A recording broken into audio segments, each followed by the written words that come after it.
Mr. President, my name is Fred Camphor.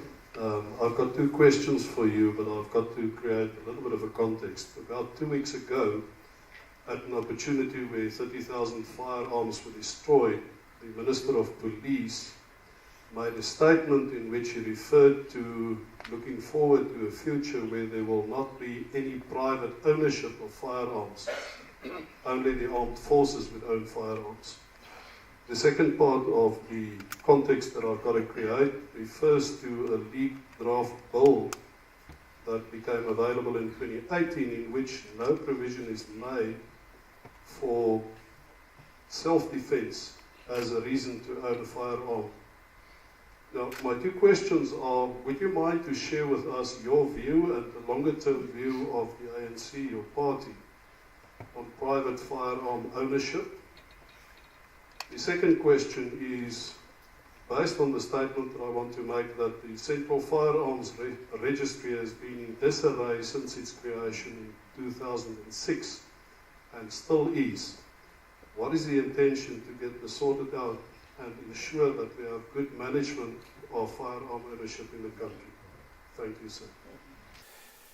Mr. Camphor says arms were destroyed at some stage, and the minister said that in the future there will be a time when there won't be a need to have firearms. I can sense from what you're saying, you want to continue having your guns, your firearms for self-protection. I hear you very clearly. And you say the registry is in disarray. Yes, any registry, including this one, as well as the property one, needs to be put in proper shape. I agree with that. But let me tell you my own approach on this. And my approach is born out of an experience that I had. I went to Vietnam a few years ago. Now, Vietnam is a country that has fought wars with mighty nations in the world. The Chinese, they fought. The Vietnamese tried to subjugate them. They warded them off. Then came the French. The French fought the Vietnamese and they also warded them off. Then the Americans. Now, Vietnam, they say, was one of those countries where nearly everyone was armed, even young children.